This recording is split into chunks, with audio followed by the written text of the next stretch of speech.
एक गांव में एक मेहनती आदमी था। वह हमेशा मेहनत से काम करता था, लेकिन उसे कहीं सफलता नहीं मिलती थी। वह उसकी वजह से बहुत ज़्यादा दुखी हो गया और अपनी जीवन को समाप्त करने के लिए सोचने लगा।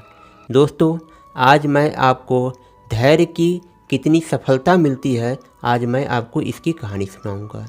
एक गांव में एक आदमी था। वह बहुत मेहनती था, बहुत ईमानदार था और अच्छे से अपना काम किया करता था, लेकिन किसी भी काम में उसे कोई सफलता नहीं मिलती थी। वह हर काम में असफल हो जाता था, निराश हो जाता था, उसका नुकसान होता था। इससे जो है वह बहुत ज़्यादा दुखी रहता था। वह इतना ज़्यादा दुखी होने लगा कि वह सोचने लगा, भगवान ने मुझे क्यों जीवन दिया, इस जीवन का मैं अब अंत कर दूं, अब मैं क्या करूंगा जी के। उसकी ऐसी दशा देख के वह बीमार रहने लगा। तभी क्या हुआ, एक साधु आए और साधु जब गांव में देखे तो सबसे ज़्यादा दुखी वह आदमी उसे दिखा।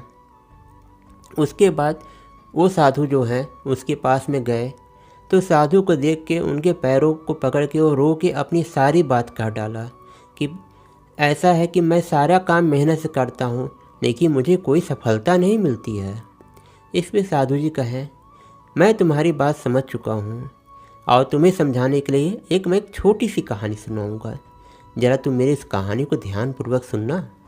और उसके बाद साधु जी कहने लगे कि एक लड़का था, उसे पौधा लगाने की बड़ी शौक़ था और तरह तरह के पौधे लगा के उसके बारे में जानकारी जानना चाहता था। तो उसने क्या किया, एक नागफनी का पौधा और एक बांस का छोटा सा पौधा लेके आया और लगाया। बराबर उसमें पानी घास सब डालने लगा और जब जैसे ही एक हफ्ता हुआ, बांस का जो पौधा था वो जैसा था वैसा ही रह गया, लेकिन नागफनी का पौधा जल्दी जल्दी पनपने लगा। उसे काफ़ी आश्चर्य हुआ कि ये कांटे वाला पौधा बढ़ रहा है और ये बांस अच्छा नहीं बढ़ रहा है, ऐसा क्यों। लेकिन उसने अपना धैर्य नहीं छोड़ा और बराबर जो है पानी डाल रहा था। 2 हफ्ते बीत गए, 3 हफ्ते बीत गए, नागफनी का पौधा काफ़ी बड़ा हो गया और बांस का पौधा छोटा ही छोटा रह गया। यह देख के उसे थोड़ा सा दुख हुआ, लेकिन उसने अपने कर्म को नहीं छोड़ा और बराबर उसी तरीके से वह पानी डालते रहा। समय कुछ और ही मंजूर था और देखा कि कुछ ही दिनों बाद बांस के पौधे में थोड़ी सी प्रगति हुई। जब बांस के पौधे में थोड़ी सी प्रगति हुई, उसका उत्साह बढ़ा और उसने और दृढ़तापूर्वक उसने अपना काम चालू कर दिया। देखते ही देखते वह बांस का पौधा काफ़ी बड़ा हो गया और नागफनी के पौधा से कई गुना बड़ा हो गया। ऐसा ही हमारा जीवन है। कभी कभी हमारे बांस जैसे अच्छे पौधे थोड़ी देर रुके रहते हैं, लेकिन वो अवश्य बढ़ेंगे।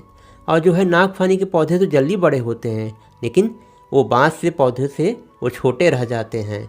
इसलिए अपना धैर्य हमेशा बनाए रखना चाहिए।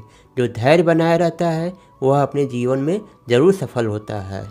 और इस तरीके से उसे सांत्वना देके वह साधु जी चले जाते हैं और उसके बाद वह आदमी हमेशा ऐसे कर्म करते करते एक दिन वह सफल हो जाता है। दोस्तों, जो अपने जीवन में धैर्य का साथ नहीं छोड़ता है, धैर्य कभी भी उसका साथ नहीं छोड़ता है, न भगवान उसका साथ छोड़ते हैं और वह जीवन में ज़रूर सफल होता है। दोस्तों, इस तरीके से मेरी कहानी और बात दोनों यहीं पर समाप्त हो जाती है। उम्मीद है आपको पसंद आई होंगी। दोस्तों, अगर पसंद आई हो मेरे इस वीडियो को ज़्यादा से ज़्यादा लाइक करें, शेयर करें और मेरे चैनल को सब्सक्राइब करना बिल्कुल ना भूलें। दोस्तों, अब मैं अगले वीडियो में एक नई जानकारी, एक नई कहानी के साथ मिलूँगा। तब तक के लिए आप मुझे इजाज़त दीजिए। नमस्कार।